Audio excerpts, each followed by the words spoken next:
Oke, mari kita bahas salah satu cerita yang paling bikin penasaran di pasar saham sekarang. Alamtree Resources. Kita semua kenal mereka sebagai raksasa tambang kan? Tapi gimana kalau ternyata ada aset tersembunyi di neraca mereka? Aset yang nilainya bukan cuma besar, tapi bisa mengubah total cara kita memandang perusahaan ini. Penasaran? Yuk kita bongkar sama-sama? Oke, langsung aja ke inti masalahnya. Lihat baik-baik grafik di depan Anda. Ini soal PT Kalimantan Industrial Park Indonesia atau kita sebut aja KIP yang sekarang ada di tangan Alamtree. Nah, di pembukuan perusahaan, aset ini nilainya cuma tercatat 174,5 juta dolar. Cuma segitu. Tapi, tahu nggak nilai pasarnya berapa? Pegangan ya, lebih dari 2 miliar dolar. Itu lonjakan hampir 12 kali lipat. Ini bukan salah hitung, dan inilah yang akan jadi pusat pembahasan kita. Nah, ini dia pertanyaan besarnya kan? Gimana ceritanya aset senilai 2 miliar dolar bisa ngumpet di laporan keuangan dengan nilai yang jauh lebih kecil? Jawabannya bukan karena salah catat, tapi karena sebuah manuver finansial yang, jujur aja, jenius banget. Yuk kita masuk ke bagian pertama, gimana caranya Alamtree bisa dapat harta karun ini. Ini bukan cerita jual beli biasa loh, ini tentang mengubah pinjaman jadi kepemilikan. Sebuah langkah yang sangat strategis. Kuncinya ada pada mekanisme yang namanya debt to equity swap. Gampangnya gini deh, bayangin Anda pinjamin duit ke teman buat usaha, tapi teman Anda nggak bisa bayar utangnya. Nah, daripada pusing lagi, Anda bilang, udah utangnya lunas, tapi sebagai gantinya, saya jadi pemilik sebagian usaha kamu. Nah, utang tadi berubah jadi saham atau kepemilikan. Kurang lebih seperti itu. Prosesnya kedengeran ribet, tapi sebenarnya cuma ada 3 langkah. Pertama, Alamtree kasih pinjaman gede ke KIP buat bangun infrastruktur. Kedua, ternyata KIP nggak bisa bayar pinjaman itu tepat waktu. Dan langkah ketiga, nah ini dia bagian paling pentingnya. Di bulan Maret 2025, Alamtree pakai haknya. Boom!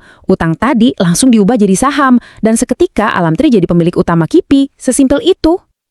Oke, jadi mereka berhasil dapat asetnya. Terus mau diapain? Tentu ini bukan cuma soal dapat tanah yang super luas. Di balik semua ini ada visi jangka panjang yang luar biasa besar.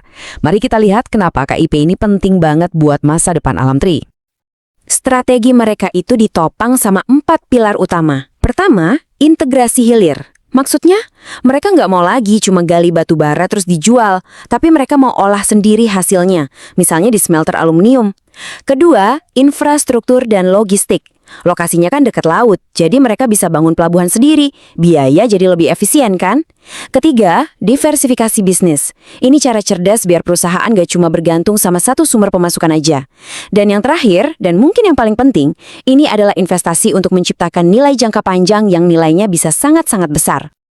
Nah, di sini visi tadi mulai jadi duit. Coba lihat potensi pendapatan dari sewa lahan aja. Kalau kita asumsikan cuma 30% lahan yang disewakan, angkanya itu bisa sampai 3,9 triliun rupiah per tahun. Dan ingat ya, itu baru dari sewa tanah.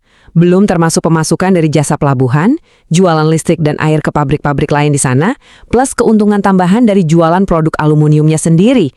Ini benar-benar mesin uang baru. Tapi, tunggu dulu, rencana segede ini nggak mungkin mulus-mulus aja kan? Selalu ada risikonya. Jadi, sebelum kita terlalu optimis, mari kita lihat juga sisi lainnya. Tantangannya apa aja, biar kita tetap seimbang melihatnya. Jadi, ini ibarat 2 sisi koin. Di satu sisi peluangnya luar biasa. Transformasi bisnis total, sumber pendapatan baru yang beragam, dan nilai aset yang melonjak drastis. Kedengarannya kayak mimpi kan? Tapi di sisi lain, tantangannya juga nggak main-main.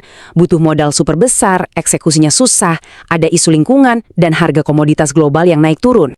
Nah, kalau Anda seorang investor, 4 hal ini harus benar-benar diperhatikan. Pertama, modal. Mereka butuh lebih dari 1 miliar dolar untuk proyek ini. Itu angka yang gede banget. Kedua, eksekusi. Proyek raksasa begini rawan banget terlambat dan biayanya bengkak. Ketiga, isu lingkungan dan sosial. Ini pasti bakal jadi sorotan, entah soal penggunaan energi atau pembebasan lahan. Dan yang terakhir, harga komoditas. Pada akhirnya, untung ruginya proyek ini sangat bergantung pada sesuatu yang nggak bisa mereka kontrol, harga aluminium di pasar dunia. Oke, dengan semua risiko tadi, apakah Alamtri punya rencana yang jelas? Tentu saja. Mereka sudah siapkan peta jalan atau roadmap untuk mengubah lahan ini jadi sebuah pusat industri raksasa. Yuk kita lihat jadwal mainnya seperti apa. Rencananya dibagi jadi 3 fase. Fase pertama, dari 2025 sampai 2027, fokusnya adalah membangun fondasi, selesaikan smelter aluminium tahap awal dan undang penyewa-penyewa pertama. Nah, di fase kedua, antara 2028 hingga 2030, skalanya diperbesar. Mereka akan undang pemain-pemain kakap di industri petrokimia dan baterai mobil listrik. Puncaknya, setelah tahun 2030, visinya adalah menjadikan KIPI ini salah satu kawasan industri terintegrasi terbesar se-Asia Tenggara. Jadi, kesimpulan utamanya sangat jelas. Ini bukan cuma soal Alamtri nambah aset baru di neracanya. Ini adalah langkah fundamental untuk mengubah identitas perusahaan.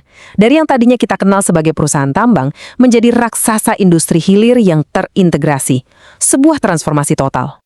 Pada akhirnya, kita kembali ke pertanyaan ini. Apakah ini sebuah transformasi jenius atau pertaruhan yang kelewat berisiko? Potensinya memang luar biasa besar, tapi tantangannya juga sangat nyata. Cuma waktu yang bisa menjawab kemana arah masa depan Alamtri. Terima kasih sudah menyimak ulasan ini.